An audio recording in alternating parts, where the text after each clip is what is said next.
Hey everybody. Hey, what's up? Okay. This is Paris Simone. For those who do not know me, I am Paris Simone from Paris Simone Hair. Just giving you some updates about the trip that I took to China. For those who do not know me, my channel is pretty much about learning experience, basically. I'm learning, you learning, we all are learning, okay? So if you have not done so already, go ahead and click that subscribe button, sis, and the notification bell, so that way you'll know and you will not miss any information that you may actually might need or you may have been looking for. Okay, so let's get into it. So I got back into the state on Tuesday. So this video I'm going to share is primarily about the differences between airports, okay? I feel everybody should know this, especially if they are traveling by themselves, which in my case, that's what I did. It's easier said and done when you're traveling in a group, I will say. But when you're traveling by yourself and you've never been to this particular place, it can be it could be a bit much, to be quite honest. It's not like your local airport to local airport. So for me, let me just tell you, going there, to be honest, wasn't a problem. Like leaving, I had to leave from Chicago O'Hare Airport to Beijing, which is like a 12-hour flight, and then from Beijing to Guangzhou, which is like a 3-hour flight, pretty much. That going there, really, to be honest, I really didn't have too much of an issue, ironically. It was going back was really the difference that I kind of understand, that I kind of see what the difference is between them and us. So now here's the thing. I missed my flight. Yes, a dumb move. I swear it was not their fault. It was all on mine because I should have looked at my ticket the right way. So I was leaving out on Sunday in the morning. My flight to Beijing was supposed to leave at 8:15. Now I left early in the morning because I didn't want any problems.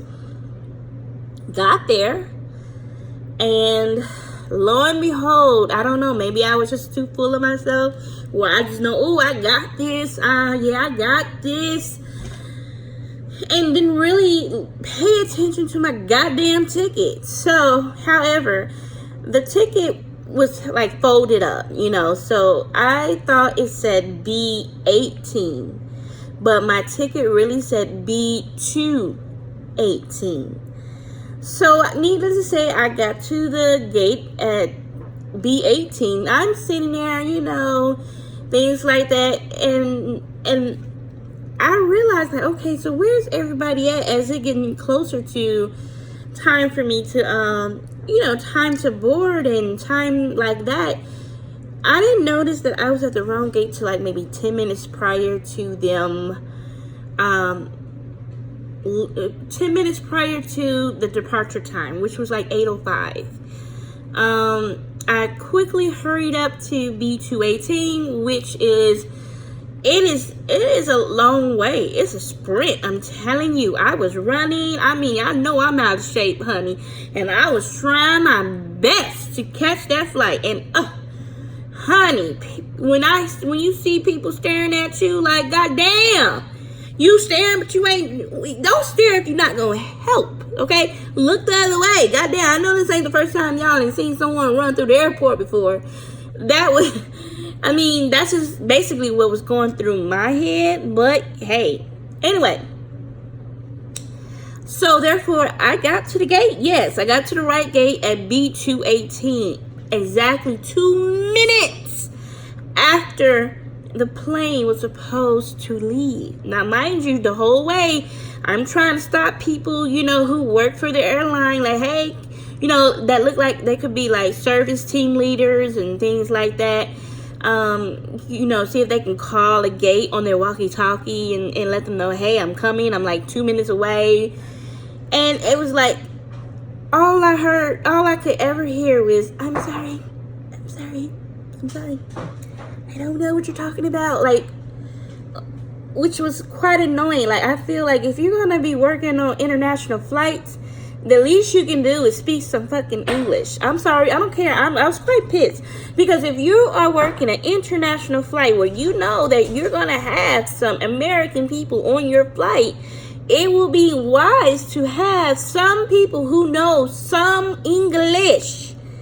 Not no English. That is just like, oh my God. Y'all come to this state, y'all come to this country, and I'm pretty sure you have to learn some form of English at some point in time. But, even working at the airport, like, you mean tell me y'all don't understand? Girl, I can go on and on about that. But anyway, so, with that said, I got there 2 minutes. The plane, I did not see no plane out there on the tarmac whatsoever. And so, to be quite honest, I think they pushed that plane back sooner than what they supposed to, because if the departure time was at 8:15 and I literally got there, I looked on my phone, it was 8:17 and I didn't see a plane out there at all. I'm thinking, you can't just turn around a plane within 2 minutes and not be in plain sight. I can see if it was pushed back and I can still see it, like, yeah, I can still see it. But I didn't see not a plane out there, which makes me think that maybe they thought since they had 99.9% of their people, they can go ahead and leave early. And I think that's what they be doing sometimes, to be quite honest.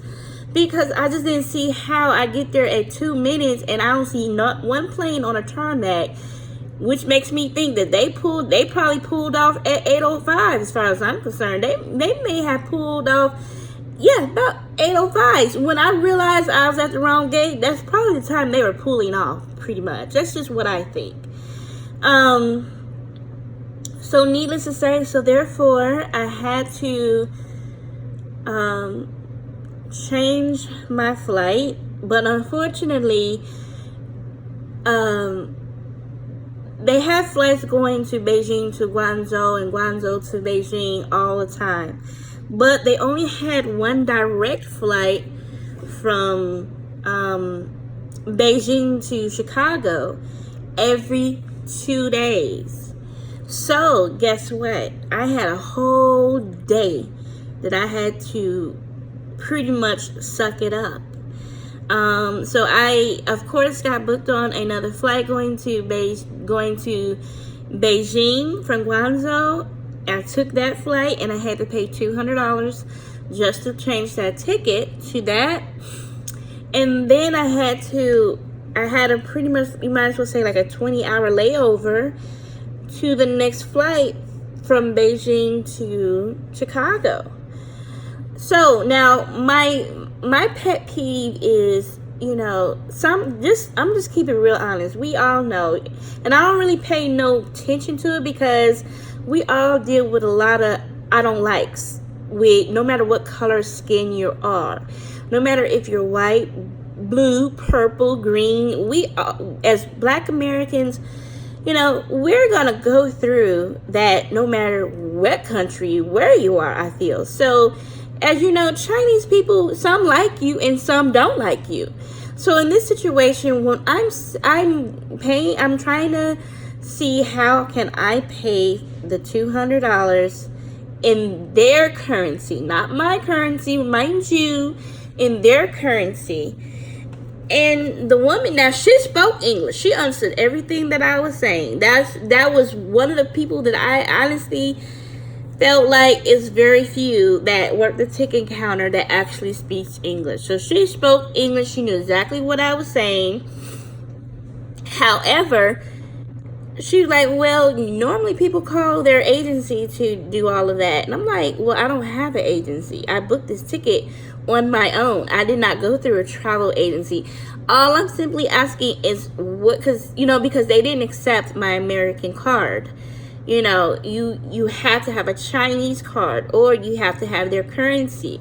So therefore, I had to find a currency exchange to pull out money, so that way I can give the money to them in their currency, which is like 14.7. I had to pay about 1470 UN dollars, or however you want to call it, Chinese dollars, and that's $200 in American dollars. So this particular woman just didn't really want to be helpful. Like, you work here, you should be able to tell me where is the currency exchange where I can pull out this money, ATM, something that will accept my card, because I know good and dang on well this is an international airport. This is the capital of China. You cannot tell me there's no currency exchange in this godforsaken place. But needless to say, she was not trying to help, so I had to kind of find out on my own. So I have went through, just imagine, the airport itself had like 3 floors. I then went from the first floor, second floor, third floor, back around to the point where I did a big old U-turn, only to end up back to where I was at originally. Which from that point, I'm not gonna lie, I was about to freaking cry, like real tears cry. Like, I was sick because I didn't know how full the flight was. All I wanted to know is that I wanted to make sure I secured my seat on that flight, because I got to get the fuck out of here, Bad enough I got to spend a whole extra day due to my fault, but still, nobody wants to, go through those struggles. Please, someone make it a little bit easier for me. So I had to use my Google Translator with someone. He was very helpful. He didn't understand nothing I said, but when I did use the Google Translator for currency exchange, he managed to tell me exactly where to go. It took me a minute to get there because the currency exchange is an ATM that I had to use, not the actual currency exchange itself, but they do have ATMs where you can use your Chinese card or your American card. They have it split up. So one side you can use your Chinese card, and then go a little bit further down, around the corner somewhere, you can use your American cards. They're not sitting side by side, basically. So I just know I needed to find an ATM that will take my American card so I can pull out the money and give the money into their currency. So I eventually found that one and was able to do that. Now, here's my thing. The difference why I say is that when it comes down to like O'Hare Airport, especially with an international flight, they say they call your name, and I didn't hear nothing. Like, I didn't hear anything. When you're going through the airports, you would literally hear people's name on all terminals, concourses, whatever, especially if you're in the same terminal. Like if you're in Terminal C, you may be at C15, but yet you are needed at C1. They gonna still call your name, and you're gonna hear that. But in this situation, they didn't do that. They say they did, but I'm like, well, what name? I'm thinking, well, what name are you calling? Because I didn't hear no such thing. 2, I've seen instances where if I was to stop by what it looks like, say for instance, you flew on United, and you see United representatives, United team leaders, service ticket team managers, supervisors. You can tell because they usually have that stripy suit with the walkie-talkie in their hand, going up and down the concourses, and you can immediately get assistance. And they can even call the gate and say, hey, I got one of your passengers. She's going to be there in 5 minutes. She's running. Please hold the gate. Whatever. Not these people. They get away with it. And I think some of them be playing. They be like, I think some of them will actually probably say they don't speak no fucking English, but they really do, or they just don't want to fucking help, and they just use that as an scapegoat. Because I just don't see it happening how a plane could just be gone right away, and I got there 2 minutes after the fact. If anything, it should have been just not pushing back from the jet bridge. That's just what I think. But when you don't see no plane at all, it makes you think that the plane already pushed off before it was supposed to. They just assumed that everybody was there.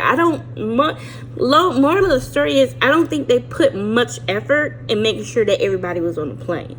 So it's like either you're there or you're not there. If you're not there, oh fucking well, that's your business. That's the attitude that they have, and I think, and there's no arguing. There's no arguing there.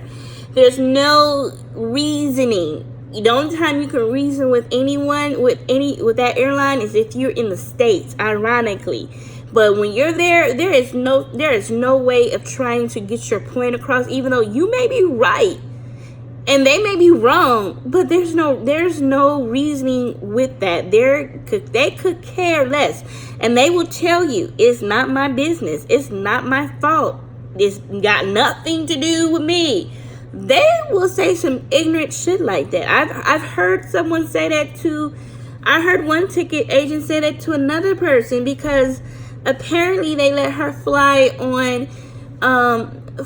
to China on her ticket, and you know your ticket's supposed to match your passport, right? Well, apparently it was a letter missing off her passport. A letter missing off her ticket. Her passport had an E at the end, but her ticket did not have an E at the end. But they still let her fly to begin with. But on the return trip, they canceled her flight because the fact is her passport didn't match her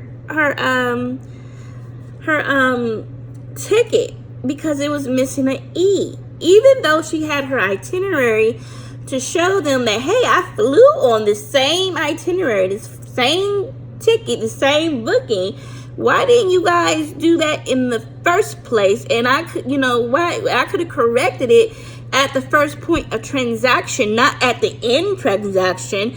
Now she had to take a whole nother flight somewhere else. She had to book a whole nother flight on a whole nother airline, which means she had to leave at 3-something in the evening and then some. And the first thing the ticket agent said, well, that's not my fault. That's what she said. Like, oh my God. I looked over like,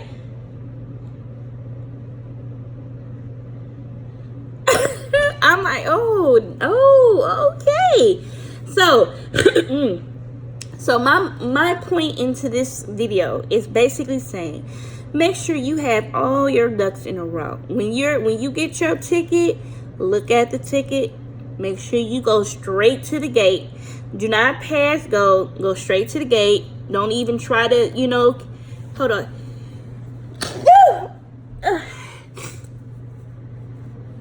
Sorry. Don't even try to fraternize, make sure you're somewhere close. Okay, so if your gate says B218 or whatever the case may be, don't be trying to sightsee. Take your ass straight to the gate, because at any given time they can be like, oh, they moved the flight to BC, C18. Now it's C15, and you don't want to miss your flight because they didn't change it, and you're sightseeing other places, and they're not going. Their intercom to me, you barely can hear. So I just rather play it safe. Then as soon as you get to your gate, make sure you get there and you stay there. Okay. Currency wise, they do not accept all American cards. I'm sorry. So therefore, either you have some currency with you and have enough with you to last you through your trip on the airline. That would be wise. Okay. So if you are at any currency exchange, if you just make sure you get enough currency that will last you until you get on the final leg of your destination. In my case, I wanted to make sure I had enough currency from the time I left Guangzhou and reached Beijing. Because once I get in Beijing and get on a plane, I don't really need the currency anymore once I check in, basically. So I want to make sure I have enough currency if I want to grab something to eat, drink, whatever. But just enough where I'm not taking Chinese dollars home with me. Because Chinese dollars is not that much in American dollars once you trade it in, so you might as well just use it all up while you're there. To be honest, you're not gonna really, it's like a penny compared to an American dollar. So that's what I would suggest, because don't think that for any given reason the ATM may not work. They may don't have the ATM in your plain sight, where you have to go traveling to Kalamazoo somewhere in the boonies just to find that one ATM that does accept your American card. So save yourself the trouble and try to get that before you even go to the airport from wherever your destination is. If you're going from Guangzhou to Beijing and Beijing to Chicago and Guangzhou, make sure you try to have, try to calculate how much, currency you may want to have, so that way you can have that. So in this case, honestly, I would definitely take out $200 for US dollars, for just in case if there's any issues with my plane ticket. Definitely have that ready and available. And also take out maybe a 3 extra what can I say, $300 extra to do something else. I mean, just the point is, just make sure you have enough currency for whatever emergency that may arise inside of the airport, so you won't be sitting up there looking crazy trying to figure out where everything is, because not too many people want to help or show you where it is, so that's just really what it is. Because like Beijing airport, certain terminals have food and certain terminals don't. Like we were in Terminal 2 and that terminal didn't have shit, okay? They had no fucking food. They had one little restaurant in there. Now Terminal 3 in Beijing has KFC, McDonald's and stuff like that. So, things of that nature. They do have like duty-free shops and all that. So you can definitely spend money there, before you get on a plane, but just make sure you have some form of currency to cover any type of emergency, so you won't have to be going around looking for an ATM and everywhere you go. Because some of the terminals, it's not like you have to, like at O'Hare, you have to take a bus to this terminal, bus to that terminal. It's the same way there too, but their terminals are a little bit longer. It's not like a 2-minute ride. It's actually longer. Anyway, so that is just my tidbit. So that is my recap on the difference between China airports versus Chicago airports. Hainan airline is what I flew on, and to be quite honest, I wouldn't choose that ever again. They advertised they have Wi-Fi, and there was no Wi-Fi on there. Nobody, and I do repeat, nobody on their staff speaks English, okay? Nobody. You're gonna find yourself doing a lot of hand gestures if you want to talk to someone about anything while you're on the plane. So unless you know Chinese, but if you don't, they surely don't know English. I just would not recommend it. The customer service is not all that great. It really isn't great. The customer service sucks ass, to a certain extent. I just wouldn't recommend it. I mean, by all means, you can choose, but I think based on what other people say, they say United is better than Hainan, and I do believe it. So next time I fly to China, I don't think I'll use Hainan airline ever again.